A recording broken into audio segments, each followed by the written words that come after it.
하나님께서 은혜를 주셨습니다. 뿐만 아니라 우리 호산나 찬양대에 힘있는 은혜의 찬양을 통하여 또 하나님께서 은혜를 주셨습니다. 이 시간도 말씀에 하나님이 은혜 주셨어. 말씀에 은혜 받고 언제나 복음을 바로하라, 복음을 자랑하고 싶어 견딜 수 없는 저와 여러분이 되기를 바랍니다. 복음을 전하고 싶어 미칠 정도가 되는 저와 여러분들이 되기를 바랍니다. 진정으로 예수를 믿으려면 저분같이 믿으라, 꼭 이렇게 말을 듣는 놀라운 은혜가 있기를 바라는 것입니다. 정말 저분 반절만 따라가면 좋겠다, 이런 말을 진짜 듣는 이번 한 주가 되시기를 바라는 것입니다.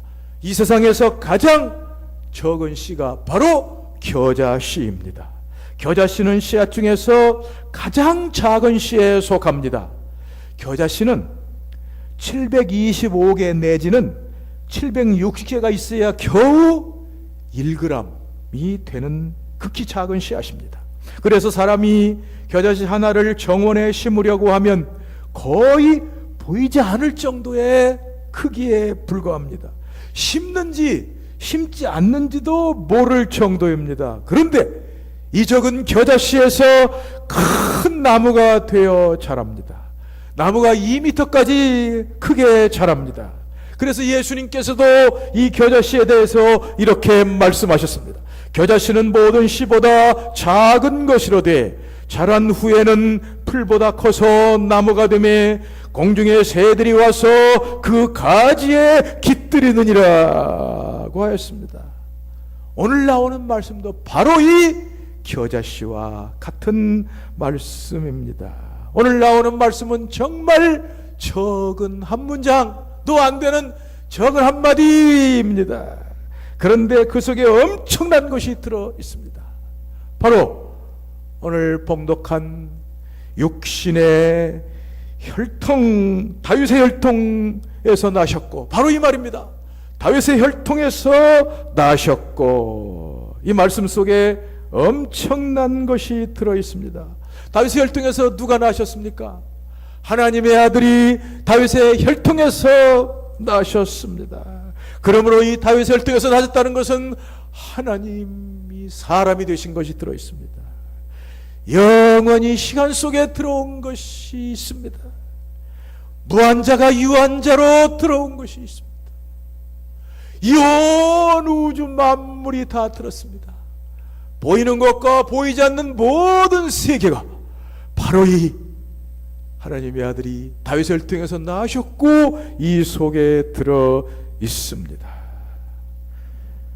하나님의 아들이 다윗의 혈통으로 나신 것을 보고 우리가 알 수 있는 것은 지금까지 복음은 하나님이 행하신 것이라는 사실입니다. 복음은 우리가 지금까지 살펴본 것처럼 하나님이 아들에 대한 약속으로 약속 주신 것입니다.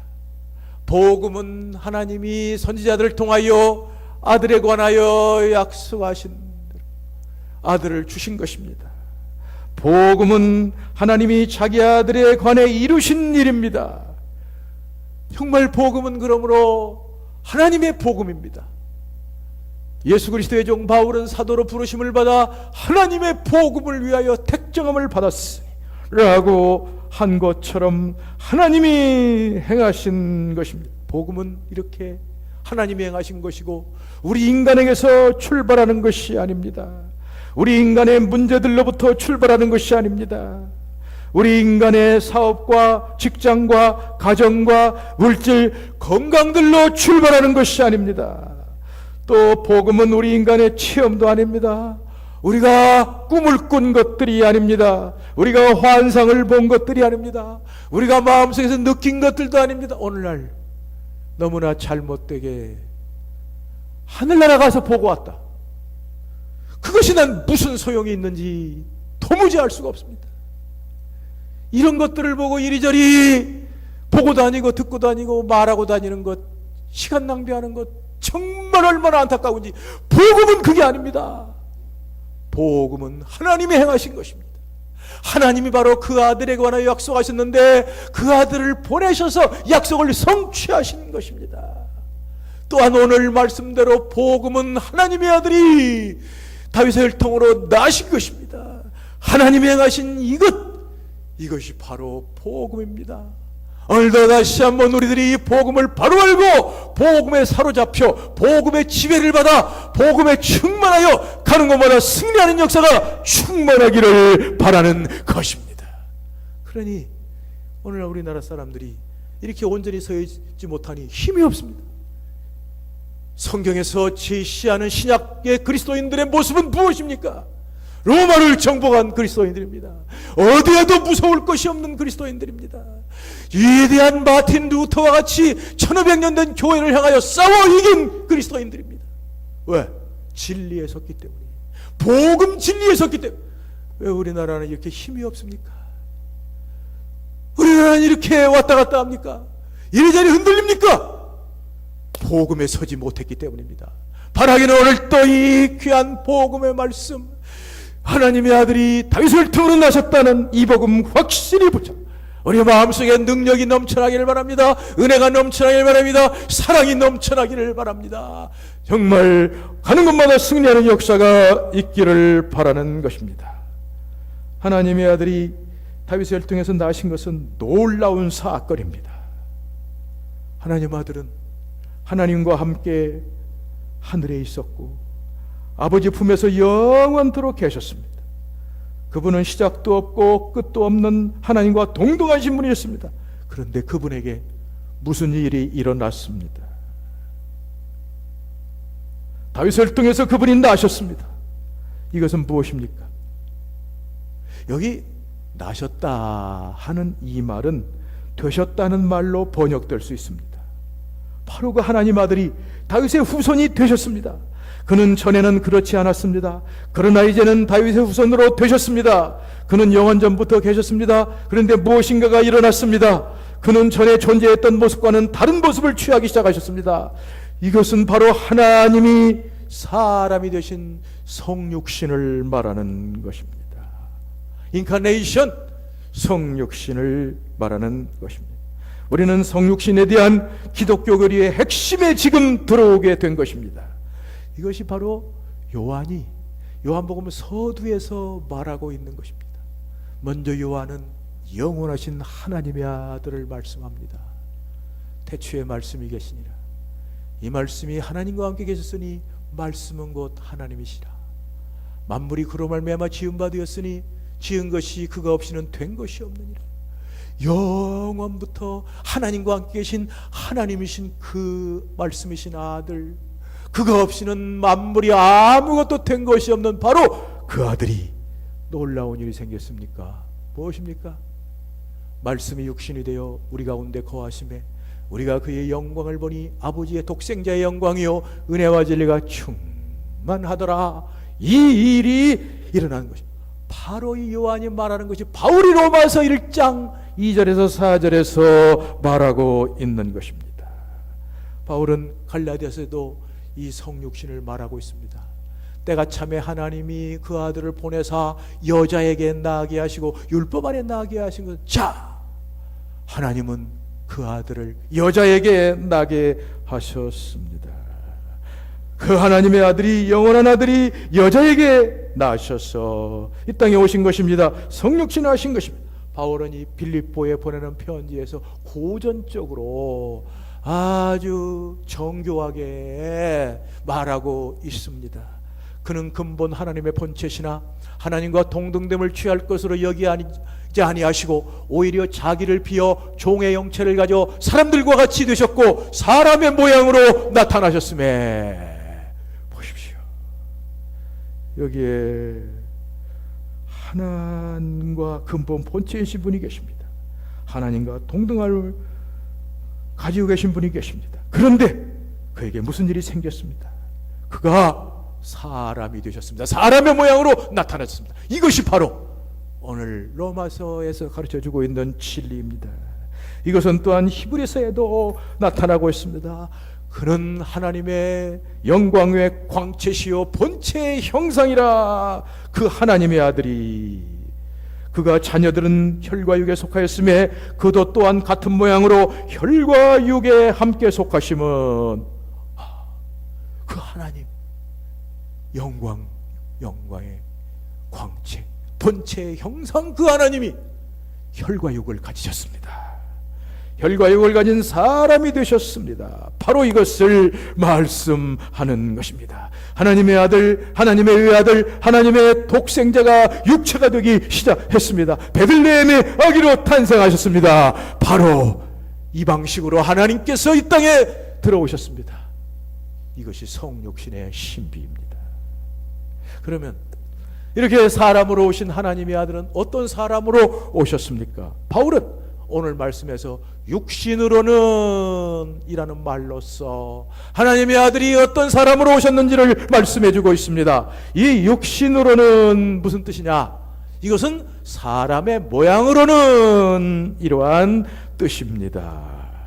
바로 그 하나님의 아들은 다윗의 후손에 속한 사람의 모양으로 오셨습니다.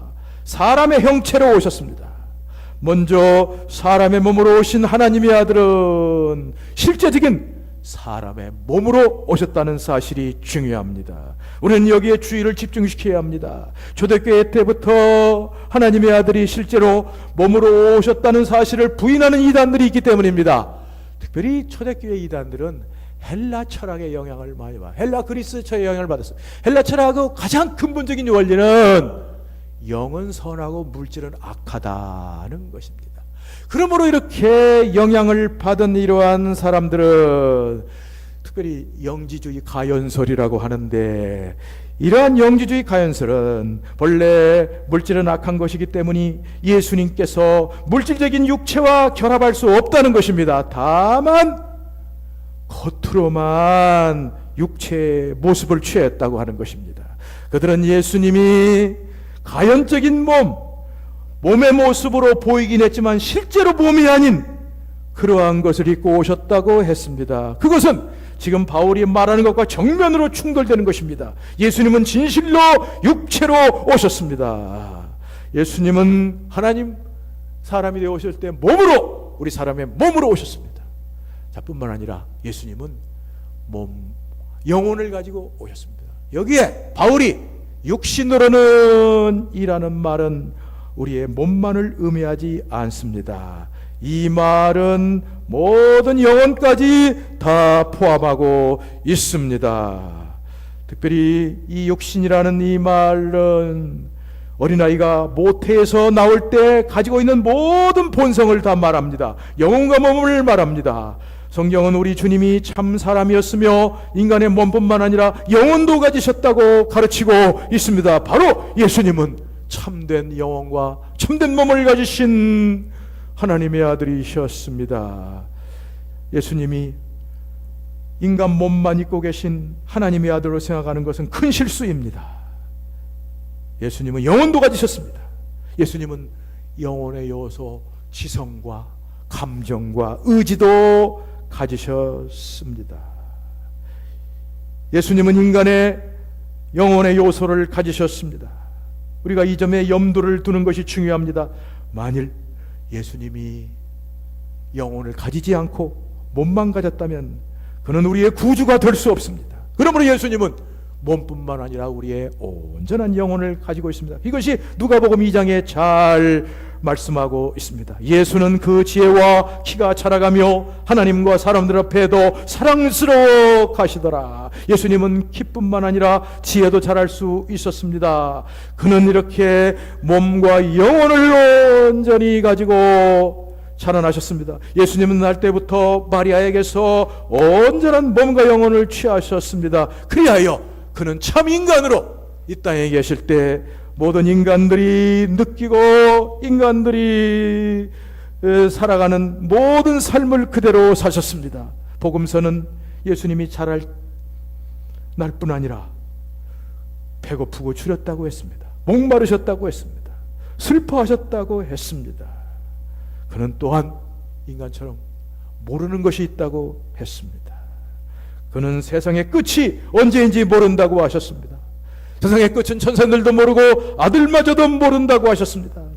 예수님은 인자로서 이 모든 것을 가르쳤습니다. 예수님에 대한 칭호가 많은데 전부 다른 것들은 사람들이 예수님께 부른 칭호입니다. 우리가 많이 부른 그리스도, 하나님의 아들, 우리 주, 이런 모든 것들은 사람들이 예수님을 고백하고 부른 칭호입니다. 그러나 예수님 자신이 입술로 직접적으로 말한 칭호는 바로 인자입니다. 인자, Son of Man, 사람의 아들, 바로 그것입니다. 예수님께서는 늘 인자라는 말을 쓰시기를 기뻐하셨습니다. 인자가 온 것은, 인자가 늘 인자라는 말을 썼습니다. 바로 이걸 통해서 예수님은 자신이 진정한 사람이심을 나타내려고 하셨습니다. 그렇기 때문에 예수님은 이렇게 인자로서 마지막 죽기 전에 십자가에서 수치와 갈등과 고통을 체험하셨습니다. 그리고 고통을 받으시고 그 말씀 그대로 죽어가셨습니다. 사복음서는 언제나 마지막에 예수님이 우리와 같이 죽는 것을 기록하고 있습니다. 예수님은 이렇게 여자에게서 나셨고 사람으로 사셨고 사람으로 죽었습니다. 예수님은 분명 사람으로 태어난 저 이스라엘의 족속이었습니다. 예수님은 로마서 9장에 바울이 말하는데도 이스라엘 사람이었습니다. 육신으로 하면 그리스도도 그들에게 나셨으니, 바로 육신으로 그리스도도 그들 이스라엘에게 나신 분명한 사람이, 우리는 이것을 굳게 붙잡아야 됩니다. 육신의 모양으로 오신 예수님은 참된 영과 몸을 가진 사람이셨다. 자, 다음으로 또 이렇게 육신으로 오신 예수님은 또한 다윗의 혈통에서 나셨다고 합니다. 다윗의 혈통에서 나셨다는 것은 다윗에게 하신 하나님의 놀라운 약속이 이루어진 것을 말씀합니다. 다윗 성전을 지으려고 하자 하나님께서 나단 선지자를 보내어 다윗에게 놀라운 예언을 하셨습니다. 내가 내 몸에서 날 씨를 내 뒤에 세워 그 나라를 견고하게 하리라. 나는 그의 하나님이 되고 그는 나의 백성이 되리라. 이것은 나단이 말한 거, 나단이 예언한 거, 이 나단의 신탁이라, 오라클 오브 나단, 나단의 신탁, 이것이 대단히 중요합니다. 이것은 저 유대인들에게 있어서 놀라운 희망입니다. 그들은 장차 다윗의 씨에서 메시아가 오실 것을 고대했습니다. 그리하여 메시아가 이 땅에 오셔서 영원한 임금이 되고 영원한 나라를 세워 이 세상이 하나님의 나라일 것을 그들은 꿈에도 잊지 않고 늘 사모하고 기다렸습니다. 아니, 이것은 온 인류의 소망입니다. 하나님의 약속대로 다윗의 씨에서, 혈통에서 이렇게 메시아가 나와서 온 나라를 견고하게 세워나가는 것, 바로 이것이 이루어졌다고 바울이 비시디아 안디옥 회당에서 설교를 했습니다. 다윗을 왕으로 세우시고 증언하여 이르시되, 내가 이새의 아들 다윗을 만나니 내 마음에 맞는 사람이라 내 뜻을 다 이루리라 하시더라. 하나님이 약속하신 대로 이 사람의 후손으로 이스라엘을 위하여 구주를 세웠으니 곧 예수. 여러분, 저 700년 전에 다윗에게 한 약속이 이루어졌습니다. 나단이 한 예언이 이루어졌습니다. 그분은 오셨고 그분은 십자가에 못 박혀 죽으시고 부활하여 구원을 이루셨습니다. 그분의 나라가 지금 여기에 있습니다. 그분을 믿으십시오. 그분을 믿으면 그 영원한 나라에 그분의 통치를 받고 영원히 영생을 얻을 것입니다. 바로 이렇게 바울이 설교를 했습니다. 그것이 바로 다윗의 혈통에서 나신다는 것입니다. 그런데 다윗의 혈통에서 나신다는 것은 또 더 놀라운 것이 있습니다. 예수님이 다윗의 혈통에서 나신다는 것은 예수님이 마리아에게서 나셨다는 것입니다. 여기에 바울이 다윗의 혈통이라는 건 누구 말하느냐? 마리아를 말합니다. 요셉, 여러분들 보십시오. 갈라디아서에서 때가 참에 하나님이 그 아들을 보내서 여자에게 나게, 여자에게 마리아에게 나게 하신 것 똑같이 여기에 로마서 1장에도 다윗의 혈통으로 나시고 요셉이 아닙니다. 마리아에게서 나셨다는 것을 분명히 말하고 있습니다. 성경은 마태복음부터 예수님이 마리아에게서 났다는 것을 말씀하고 있습니다. 마태복음 봅시다. 야곱은 마리아의 남편 요셉을 낳았으니 마리아에게서 그리스도라 칭하는 예수가 나시니라. 마리아에게서 예수가 나시니라. 마태복음에는 다윗을 거쳐서 내려오는 긴 족보가 있습니다. 누구는 누구를 낳고 누구는 누구를 낳고가 계속 그러다 드디어 야곱이 요셉을 낳고까지 오게 됩니다. 그러나 요셉이 예수를 낳고는 없습니다. 마리아가 예수를 낳고라고. 이것이 바로 로마서에서 바울이 예수님이 다윗을 통해서 나시고 마리아의 혈통에서 나신 것을 말합니다. 저 다윗 대왕의 혈통인 마리아에게서 예수님 나셨다는 것을 말씀하고, 그러나 이것은 누가복음에 더 확실하게 말씀하고 있습니다. 누가복음에는 말하기를 예수께서 가르치심을 시작할 때 30세쯤 되시니라. 사람들이 아는 대로는 요셉의 아들이니 요셉의 위는 헬리오라고 말합니다. 그러면 예수님이 이 누가복음에서 마리아에게 나신 거 어떻게 알 수 있냐? 한 번에 알 수 있습니다. 마태복음은 요셉의 족보지만 누가복음은 마리아의 족보입니다. 마리아의 족보를 통해 다윗까지 뻗어가는 것입니다. 그러므로 예수님이 여기에 나셨다는 것은 마리아에게서 나신 것을 말씀하고 있습니다.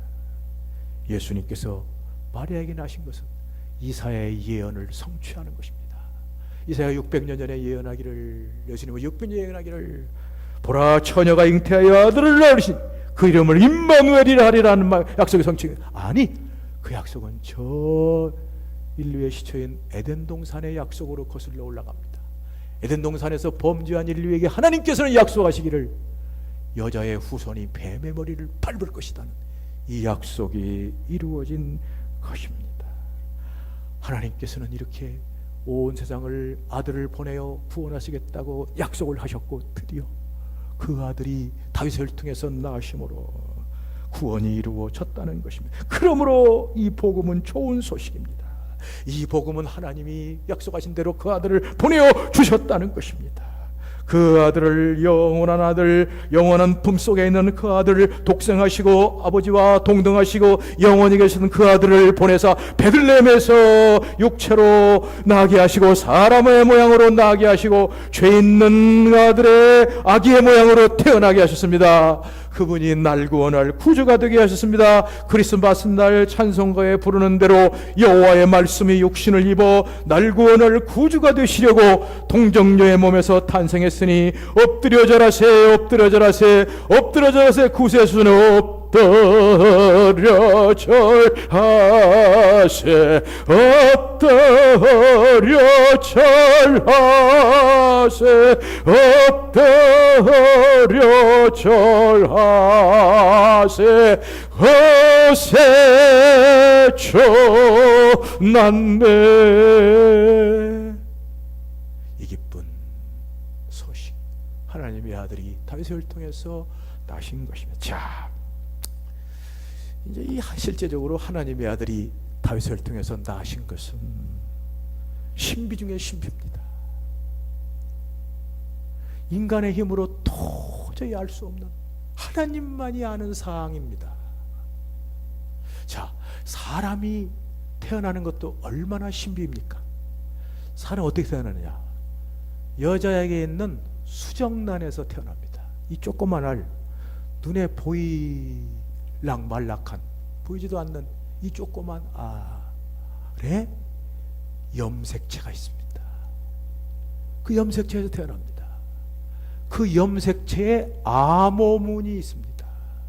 거기서 태어납니다.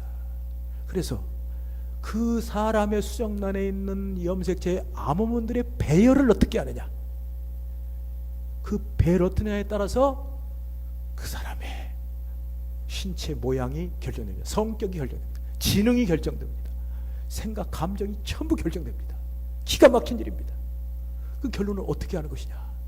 사람 태어날 때 하나님께서 사람의 수정란 속에 있는 염색체를 이리 배열하시고 저리 배열하시고, 그래서 사람을 태어나게 하는데, 태어난 사람이 같은 어머니 뱃속에서 태어나도 다 다릅니다.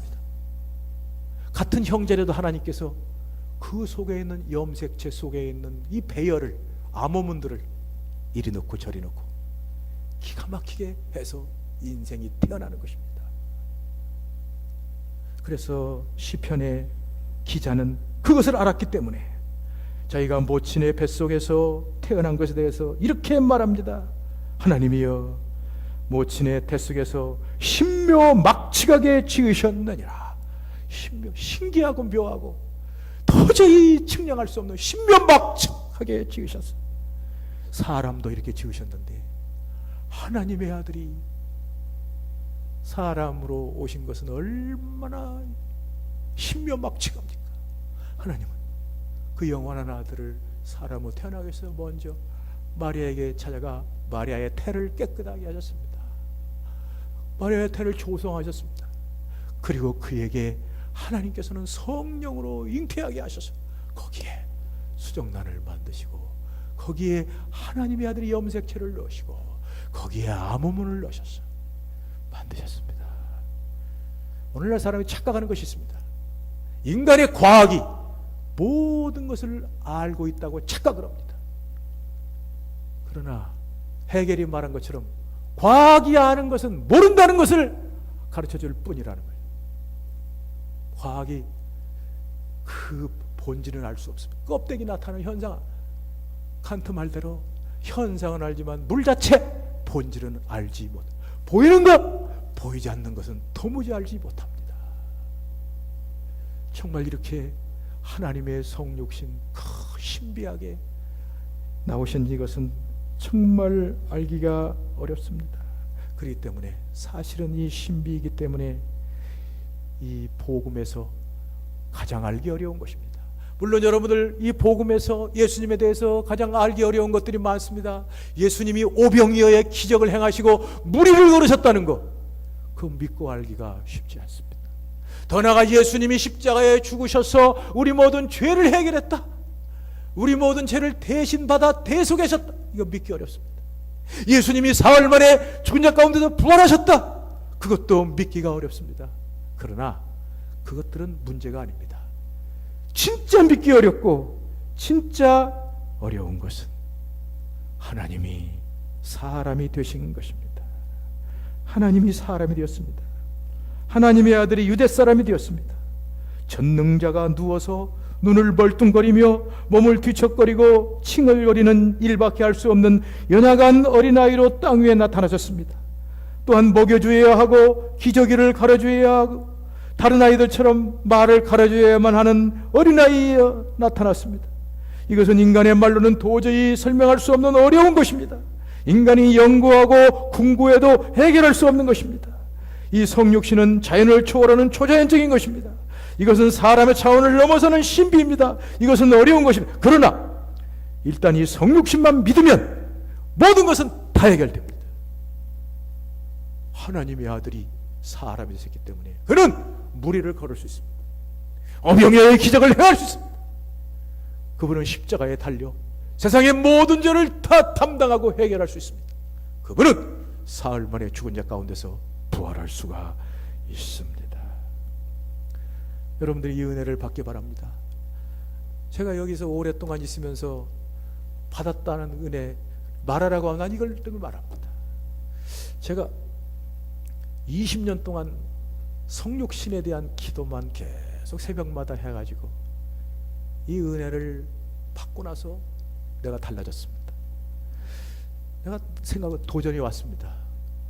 성경의 두 가지, 창조와 성육신, 확실히 믿어야 내가 거짓 목사가 아니다. 복음 전하는데 복음의 핵심을 안 믿고 그 말하면 그 사기꾼입니다. 먼데 있는 게 아니면 사기꾼들이 안 믿고 확신이 없고 전하면 진리가 아닌데 전하면 그 거짓말장입니다. 그런데 창조는 의심이 없습니다. 왜? 창조는 대안이 없어요. 하나님 창조밖에 이 모든 우주 만물이 어떻게 해서 만들어졌냐, 세상에서 나오는 모든 거 허무맹랑합니다. 요새 많이 나왔던 게 빅뱅 이론 아닙니까? 빅 큰 뻥뻥 크게 빵 터져가지고 됐다는 거. 이 이론은 고철돔이 터져가지고 비행기가 싹 날아가는 이론입니다. 이렇게 질서 잡히고 균형 잡히고 살아있는 이 우주가 뻥 터져 나와요? 말도 안 되는 얘기를. 하나님이 창조하신 것을 확실히 믿습니다. 그러나 하나님이 여자의 몸속에 들어가 거기에서 사람이 되어서 우리를 구원할 구주가 되었다는 거, 참, 그래서 이것만 주여, 이게 돼야 내가 목사로 설 수 있는데 주시옵소서. 오랫동안의 기도를 통해서 확신을 주셨습니다. 성경 말씀이 능력이요 은혜의 수단입니다.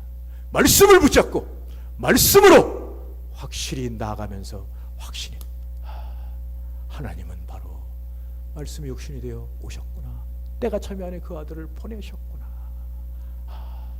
하나님의 아들이 다윗의 혈통에서 나셨구나.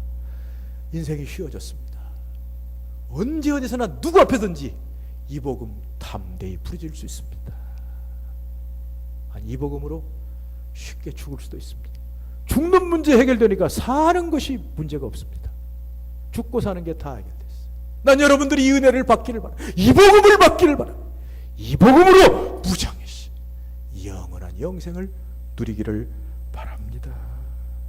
그런데 이것이 너무 어렵기 때문에 저 초대교회 때부터 이것을 의심하는 이단들이 있었습니다. 그들은 하나님이 사람의 몸으로 세상에 오신 걸 믿지 못하므로 하나님이 몸으로 육체로 오신 것을 부인했습니다. 예수님의 신성과 인성을 부인하는 이들이 있었습니다. 그래 육체로 오셔서 고난당하는 것을 부인하는 이들이 있었습니다. 벌써 요한복음 쓸 때, 요한일서 쓸 때 있잖아요. 요한일서에 그리스도께서 육체로 오신 것을 부인하는 자마다 적그리스도다. 그 말이 왜 나왔습니까? 벌써 이렇게 의심하는 자들이 있었던 것입니다. 그러나 이것은 지금도 마찬가지입니다. 지금도 믿는다고 하는 사람 중에 이걸 의심하는 사람들이 많이 있습니다. 우리나라 서울대학교 종교학과를 나와가지고 캐나다 리지니아 대학에서 종교학을 가르치는 오강남 씨, 그는 내가 책에서 보았습니다. 예수는 없다 책 제목에서 이렇게 말했습니다. 예수님의 나심은 역사적 사실이 아니다. 예수님이 나신 것은 단군 신화와 같은 신화다. 이것은 역사적 사실성과 관계없다. 신화는 사람들에게 사실이 아니라 교훈을 주기 위해서 만든 것처럼 성육신은 사실이 아니고 신화다. 그 사람 옛날에 목사 아들입니다. 어려부터 신앙생활했습니다. 그런데 영이 잘못되니까 형편없이 잘못돼요. 영국에 유명한 마틴 부버라는 사람이 있습니다. 그 사람이 쓴 책이 있지요. 당신과 나, You and I. 아주 대단한 유명한, 이 사람은 신학대학 교수입니다. 정말 놀라운 유명한 교수입니다. 그런데 그는 성육신을 믿지 않습니다. 그는 돌아다니면서 말합니다. 성육신을 믿고 안 믿고는 문제가 되지 않는다고 합니다. 하나님이 육체로 오셔서 우리 가운데 거하시는 것을 믿지 않더라도 훌륭한 그리스도인이라거든. 오늘날도 이따위 것이 얼마나 많습니까? 교회를 완전히 세상 집단으로 만든 이 잘못된 거 얼마나 많, 의정부 땅에 이것이 또 얼마나 많습니까? 예수님을 진정으로 믿지 않고도 교회 직분 받고 교회 활동하고 다니는 사람들, 바로 마틴 부버와 같은 이런 성향의 사람들입니다. 우리는 이런 사람과 상종하지 말아야 합니다.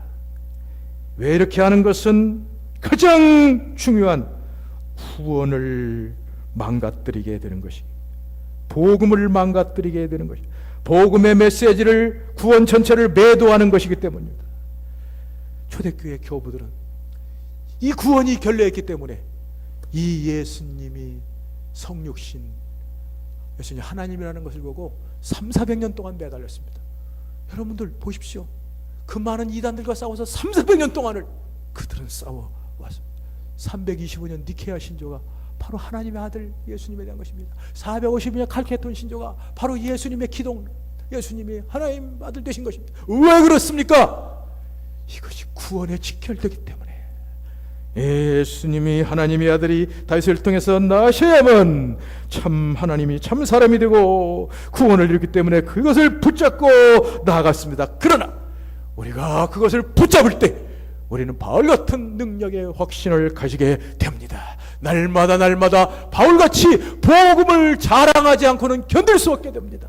바울같이 복음을 전하지 않고는 견딜 수 없게.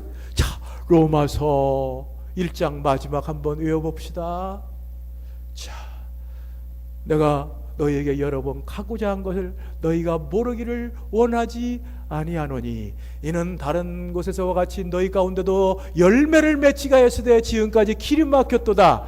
헬라인이나 유대인이나 지혜 없는 자나 지혜인 자 내가 빚진 자로다. 그러므로 나는 로마에 있는 너희에게도 복음을 전하기를 원하노라. 내가 복음을 부끄러워하지 않으니 이 복음을 믿는 자에게 구원을 주시는 하나님의 능력이 됨이라. 복음에는 하나님의 의가 나타나서 믿음으로 믿음에 이르게 하나니 기록된 바 의인은 믿음으로 말미암아. 여러분의 확신, 이 충만, 이것이 기독교입니다. 이것이 교회입니다. 이렇게 살아야 됩니다. 이렇게 살아갈 때 비로소 한 사람 한 사람들이 정말 하나님께 영광 돌리는 사람들이 되고 정말 이 땅에서 세상에서 승리하고 하늘나라에 승리합니다. 찬송가에 나오듯이 예수의 이름은 세상의 소망이요 예수의 이름은 천국의 기쁨입니다. 예수의 이름은 세상의 소망이요 예수의 이름은 천국의 기쁨일세. 하나님 아버지 감사합니다. 오늘도 우리 교회를 축복하셔서 이렇게 복음을 성도들이 듣게 하시니 감사합니다. 복음의 신비 하나님 아들이 육신으로 다윗을 통해서 나으시고 이 말씀을 잘 듣게 하시니 감사합니다. 하나님 계속 역사하시옵소서. 복음이 저들의 마음속에서 자라나게 하옵소서. 저들을 지배하게 하옵소서. 사로잡게 하옵소서. 생포하게 하여 주옵소서. 복음에 붙잡혀서 죽게 하듯 성실하게 모든 삶을 살게 하여 주시고 가는 곳마다 놀라운 승리 역사가 충만할 줄 믿사옵고 예수님의 이름으로 기도합니다. 50장 부리면서 헌금 드리겠습니다.